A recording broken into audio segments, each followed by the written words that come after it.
Occasion ఏదైనా location ఎక్కడైనా తెలుగువారి వేడుక అంటే ఆలివ్ మిఠాయి ఉండాల్సిందే. మిఠాయి అంటే ఆలివ్.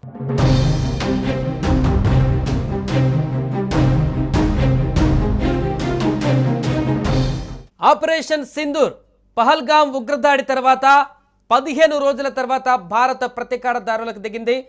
పాకిస్తాన్లో ఉన్నటువంటి ఉగ్రవాద స్థావరాల లక్ష్యంగా మిసైల్స్ ప్రయోగించి అర్ధరాత్రి పాకిస్తాన్ గుండెల్లో నిద్రపోయింది. దీంతో భారత ప్రజలందరూ హర్షిస్తున్నారు. భారత ప్రభుత్వం తీసుకున్నటువంటి నిర్ణయం పైన ఉగ్రవాద స్థావరాలపైన ఎట్ ఎ టైం 9 ఉగ్రవాద స్థావరాలపైన భారత్ నుంచే మిసైల్స్ ద్వారా మొట్టమొదటిసారి మిసైల్స్ని ప్రయోగించిన వాటిని ధ్వంసం చేసినటువంటి చర్య పట్ల అందరూ కూడా ప్రశంసిస్తున్నారు. ప్రపంచ దేశాలకు కూడా ఈ దాడి జరిగినటువంటి వెంటనే ఇన్ఫర్మేషన్ కూడా ఇవ్వడం జరిగింది. దీనికి సంబంధించి మిగతా దేశాలు కూడా ఇప్పటి వరకు పాకిస్తాన్ మద్దతుగా ఎవరు నిలబడలేదు. ఉగ్రవాదం పైన భారత్ చేస్తున్న పోరాటానికి ఇంకా మద్దతు తెలుపుతున్నారు. ఈ నేపథ్యంలో పాకిస్తాన్ అటు ఎమర్జెన్సీని ప్రకటించింది, ఇటు భారత వ్యాప్తంగా కూడా అలర్ట్ ప్రకటించింది ప్రభుత్వం. దీనికి సంబంధించి కీలక నిర్ణయాలు తీసుకునేటువంటి దిశగా కూడా ముందుకు వెళ్ళబోతున్నట్టు తెలుస్తుంది. ఇది కాసేపట్లో కేబినెట్ భేటీ కానీ మిగతా సైనికాధికారితో భేటీ కానీ ఆ తర్వాత ఎలాంటి నిర్ణయం తీసుకోబోతుంది భారత ప్రభుత్వం అనేది కూడా తెలియాల్సి ఉంది. ఈ నేపథ్యంలో మాక్ డ్రిల్ కూడా ఉంది. సో ప్రధానమైనటువంటి పట్టణాలన్నింటిలో కూడా నగరాల్లో కూడా మాక్ డ్రిల్ కొనసాగుతుంది. ముఖ్యంగా హైదరాబాద్ నగరంలో అలర్ట్ మరింత కొనసాగుతుంది. భద్రతాపరమైనటువంటి అలర్ట్, ఎందుకంటే కేటగిరీ 2 పాకిస్తాన్ కనుక దాడి చేస్తే కేటగిరీ 2 ఉన్నటువంటి నగరాలలో హైదరాబాద్ ఉంది. అందుకే ఇక్కడ కూడా అలర్ట్ ఉంది, సెక్యూరిటీ భారీగా పెంచారు. దీనికి సంబంధించిన పూర్తి వివరాలు తెలుసుకుందాం. మా ప్రతినిధి ప్రేమ్ చార్మినార్ నుంచి లైవ్లో సిద్ధంగా ఉన్నారు. ఈ దాడి తర్వాత అక్కడ తాజా పరిస్థితులు అందిస్తారు. ప్రేమ్, అర్ధరాత్రి జరిగినటువంటి ఆపరేషన్ సింధూర్ తర్వాత ప్రస్తుత పరిస్థితి ఏంటి? సెక్యూరిటీకి ఏమన్నా ఇంకా పెంచడం జరిగిందా? హైదరాబాద్లో తాజా పరిస్థితి ఏంటి?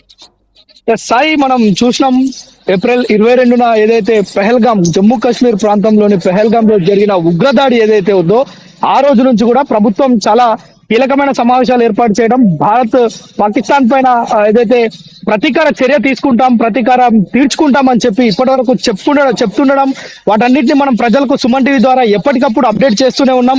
ఏదైతే కేంద్ర ప్రభుత్వం కావచ్చు, రక్షణ శాఖకు సంబంధించిన, భద్రతా వలయానికి సంబంధించిన ఏ అప్డేట్ ఉన్నా మనం ప్రజలకు అందిస్తున్నాం. ఇప్పుడు కూడా తాజాగా అర్ధరాత్రి 1:44 భారత ప్రభుత్వం ఆపరేషన్ పేరుతోటి ఒక కార్యక్రమాన్ని అయితే తీసుకుంది. అంటే పాకిస్తాన్ పైన ఈ యొక్క సింధూర్ పేరుతోటి ఈ యొక్క దాడి అయితే నిర్వహించింది. అంటే పాకిస్తాన్ కి చెందిన 9 ఏవైతే ఉగ్ర మూకలు నివసించే, ఉగ్ర మూకలు ట్రైన్ అయ్యే ఆ యొక్క సంస్థలు, ఆ యొక్క ప్రదేశాలు ఉన్నాయో వాటన్నిటిపైన ఏకకాలంలో భారత త్రివిధ దళాలు, అటు భారత ఆర్మీ, నేవీ, డిఫెన్స్ ఈ 3 కూడా సంయుక్తంగా చేపట్టిన ఈ యొక్క ఎదురు దాడిలో దాదాపు 100 మందికి పైగా మృతి చెందినట్లుగా మనం చూస్తున్నాం. భారత్ ఒక ధీటైన సమాధానం అని చెప్పొచ్చు. ఇది ప్రపంచంతో పాటు యావత్ భారతదేశం అంతా ఎదురు చూస్తుంది 22 ఏప్రిల్ నుంచి ఈ రోజు వరకు కూడా. ఎందుకంటే ప్రతి ఒక్కరు జమ్మూ కాశ్మీర్ లో అమాయకమైన ప్రజలను, పర్యాటకులను, అదేవిధంగా ఆర్మీకి సంబంధించిన వారిని కూడా అందులో చంపేయటం మనం చాలా, అంటే భారత్ మొత్తం దిగ్భ్రాంతి వ్యక్తం చేసిన పరిస్థితి. ఆ రోజు నుంచి ప్రతి ఒక్కరు ఎదురు చూస్తున్నారు. భారత్ ఏ క్షణంలోనైనా సర్జికల్ స్ట్రైక్ నిర్వహిస్తుంది, లేదంటే ఒక యుద్ధాన్ని ప్రకటిస్తుంది. ఆ యుద్ధాన్ని చూసేందుకు కూడా ప్రజలంతా, భారతదేశ ప్రజలు ఆసక్తిగా ఉన్న నేపథ్యం. మరోవైపు పాకిస్తాన్ కి సంబంధించి మనం నిన్ననే మాట్లాడుకున్నాం, నిన్న ప్రజలందరికీ అప్డేట్ చేస్తాం. ఏదైతే పాకిస్తాన్ లోని ఇస్లామాబాద్ లో ఉన్న లాల్ మసీద్ లో మౌలానా అబ్దుల్ గాజీ ఏదైతే మాట్లాడడం జరిగింది, మనం చూస్తాం లైవ్ కూడా, అది మనం అందరికి కూడా చూపించినాం మన వ్యూవర్స్ అందరికి. అయితే ఏదైతే పాకిస్తాన్ లో తాజా పరిస్థితి పైన అక్కడున్న మౌలానా అడగడం తోటి ఒక్కరు కూడా చేయకపోగా, అంటే భారత్ కి పాకిస్తాన్ కి మధ్య యుద్ధం వస్తే మీరు ఎటు నిలబడతారు అనే దానికి ఎవరు కూడా సమాధానం చెప్పని పరిస్థితి, తెల్లమొకాలు వేసుకున్న పరిస్థితి. ముఖ్యంగా ఈ రోజు సాయంత్రం మాక్ డ్రిల్ కూడా నిర్వహించనున్నారు. మన హైదరాబాద్ లో 4 ప్రాంతాల్లో మాక్ డ్రిల్ నిర్వహించనున్నారు. సో దానికంటే ముందే అర్ధరాత్రి దాడి అయితే కొనసాగింది. మిసైల్స్ తోటి పాక్ ఉగ్రవాద స్థావరాలపైన దాడి చేసింది. సో ఇప్పుడు ఇది మాక్ డ్రిల్ లాగానే చూడొచ్చా, లేకుంటే అటు పాకిస్తాన్ నుంచి కూడా అక్కడ ప్రధాని ఇంకా ప్రగల్భాలు పలుకుతున్నారు, మేము దాడి చేస్తాం భారత్ మీద అనేటువంటి అంశాలు. ఈ నేపథ్యంలో మాక్ డ్రిల్కి సంబంధించిన అంశాలు ఏ విధంగా ఉన్నాయి? ఈరోజు సాయంత్రం ఎలాంటి చర్యలు తీసుకోబోతున్నారు?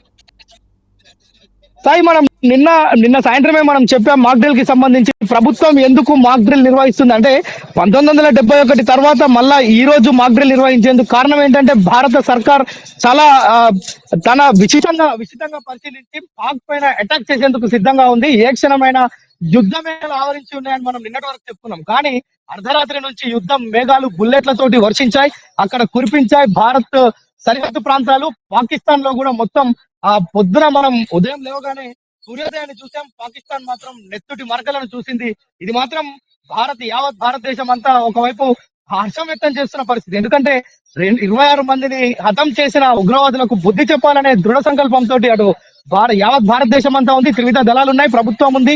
అన్ని అంటే రాజకీయాలకు అతీతంగా కూడా అన్ని పార్టీలు కూడా ఎప్పుడెప్పుడు అని ఎదురు చూసిన పరిస్థితి. ఇప్పుడు తాజాగా అంటే ఈ రోజు సాయంత్రం 4:30 గంటలకు హైదరాబాద్ లోని 4 ప్రాంతాల్లో మాక్ డ్రిల్ నిర్వహిస్తున్నారు. మాక్ డ్రిల్ ఉద్దేశం ఏంటంటే ఏదైతే యుద్ధం కానీ అత్యవసర పరిస్థితులు ఏర్పడినప్పుడు ప్రజలు ఎలాగ జాగ్రత్తలు తీసుకోవాలి, ఎలా తమను స్వీయ రక్షణ ఎలా చేసుకోవాలి, అంటే సెల్ఫ్ డిఫెన్స్ ఏ విధంగా చేసుకోవాలనేది భారత ఆర్మీ కావచ్చు, డిఫెన్స్ కావచ్చు, వీరంతా ప్రజలకు నేర్పిస్తారు. అంటే ఎవరైతే లోకల్ గా ప్రజలు ఉంటారో వారందరికీ కూడా వాటన్నిటిని నేర్పిస్తారు. ఒకవేళ యుద్ధమే కనుక జరిగితే, బాంబులు కనుక ఇక్కడ వర్షిస్తే, అక్కడ మిసైల్స్ ఇక్కడ ప్రయోగిస్తే మనందరం ఎలాగ జాగ్రత్తగా వ్యవహరించాలనే విషయాన్ని మాక్ డ్రిల్ ద్వారా చేపిస్తారు. అయితే ఈ రోజు సాయంత్రం 4:30 గంటలకు మాక్ డ్రిల్స్ కి కూడా డిఫెన్స్ అకాడమీస్ మొత్తం అయితే సికింద్రాబాద్ ఏదైతే గోల్కొండ, అదే విధంగా 4 ప్రాంతాలు హైదరాబాద్ లో ఉన్నాయి. ఆంధ్రాలో కూడా వైజాగ్ తదితర ప్రాంతాలు, మొత్తం దేశవ్యాప్తంగా 244 పాయింట్స్ ని ఇక్కడ మనం చూసాం. అంటే ఇక్కడ మొత్తం ఏర్పాట్లు చేస్తున్నారు.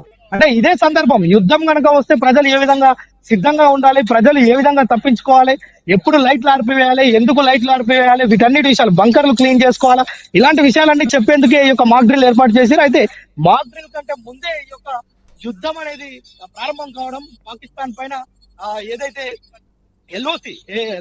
ఎల్ఓసి అదే విధంగా పాకిస్తాన్ కి సంబంధించి దాదాపు 100 కిలోమీటర్ల దూరం వరకు కూడా మన ఈ యొక్క మొత్తం అణుబాంబులు అక్కడ పడడం చూస్తున్నాం.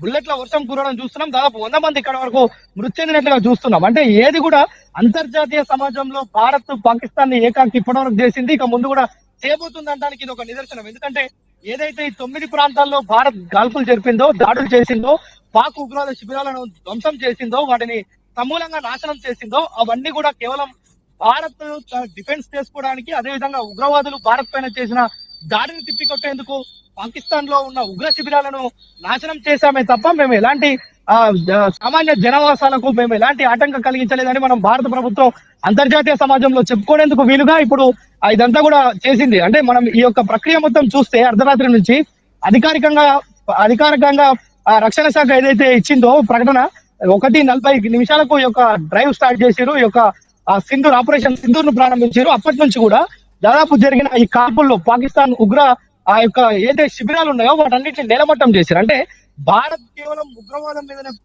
పోరు చేస్తుందే తప్ప అక్కడున్న సామాన్య ప్రజల్లో, పాకిస్తాన్ ప్రజల్లో కల్లడం పిల్లడం చేయాలనేది భారత్ ఉద్దేశం కాదు అనేది అంతర్జాతీయ మార్కెట్ లో చెప్పే సుస్పష్టమైన వైఖరి భారత ప్రభుత్వం వద్ద ఉంది. మరోవైపు రాత్రి నుంచి ప్రజలంతా కూడా ఎదురు చూస్తున్నారు. ఈ యొక్క జై భారత్, భారత్ మాతకి జై అని అంటూ నినాదాలు చేస్తూ ఇప్పటికే రోడ్ల మీద వచ్చి సంబరాలు జరుపుతున్న పరిస్థితి. ఎందుకంటే ప్రతీకార చర్య ఏ విధంగా ఉంటుంది, పాకిస్తానే కాదు ప్రపంచ దేశాలు చూడాలని భారత ప్రజలు కోరుకున్నారు. అదే విధంగా భారత ప్రభుత్వం కూడా స్పందించి దానిపైన ఏదైతే ఖచ్చితమైన పాయింట్లు 9 ఎంచుకున్నారో అక్కడ ఉగ్రవాద శిబిరాలు, ఉగ్రవాద సంస్థలు ఉన్నాయని ఒక సుస్పష్టమైన దాడులు నిర్వహించారని మాత్రం చెప్పుకోవచ్చు. Sai right, thank you Prem. So మొత్తానికి పహల్గామ్ దాడి తర్వాత అర్ధరాత్రి నిన్న ఆపరేషన్ సింధూర్ పేరుతో ఉగ్రవాద స్థావరాలపైన భారత సైన్యం దాడి చేయడం పట్ల పూర్తిగా రివెంజ్ తీర్చుకున్నట్టుగా, సక్సెస్ఫుల్ ఆపరేషన్ చేసినట్టుగా అయితే మనకు కనపడుతుంది. దీనికి సంబంధించి యావత్ భారతదేశ ప్రజలు హర్షం వ్యక్తం చేస్తున్నారు. ఇంకా అక్కడున్నటువంటి ఉగ్రవాద శిబిరాలను పూర్తిగా సమూలంగా నిర్మూలించాల్సిన అవసరం ఉంది. ఖచ్చితంగా ఇప్పుడు తీసుకున్నటువంటి చర్య చాలా గర్వకారణం. భారత ప్రభుత్వం తీసుకున్నటువంటి ఈ చర్య చాలా బాగుంది. ఇంకా కూడా పాకిస్తాన్ మూలాల్లోకి వెళ్ళి ఆ ఉగ్రవాదాన్ని పూర్తిగా సమూలంగా నిర్మూలించడానికైనా కూడా సిద్ధపడాలంటూ కూడా చాలామంది అభిప్రాయాన్ని వ్యక్తం చేస్తున్నారు. ఏదేమైనా దీనికి సంబంధించి ప్రస్తుతం పాకిస్తాన్ ఇప్పటికే బార్డర్లో విచ్చలవిడిగా కాల్పులు జరుపుతూ అక్కడున్నటువంటి బార్డర్లో స్థానిక అమాయక ప్రజలను కూడా అక్కడ చంపేసే ప్రయత్నం చేస్తున్నట్టుగా వార్తలు వస్తున్నాయి. అటు మన బలగాలు కూడా ధీటుగా అట్నుంచి కాల్పులను తిప్పికొడుతున్నారు. ఏదేమైనా కూడా ప్రస్తుత ఉద్రిక్త పరిస్థితుల్లో ఇంకా నెక్స్ట్ భారత్ ఏం తీసుకోబోతుంది, అటు పాకిస్తాన్ ఎలాంటి కవ్వింపు చర్యలకు పాల్పడబోతుంది అనేది ఆసక్తికరంగా మారింది. సుమన్ టీవీలో మీ పర్సనల్ అండ్ బిజినెస్ ప్రమోషన్స్ కోసం కింది నెంబర్కి కాంటాక్ట్ చేయండి.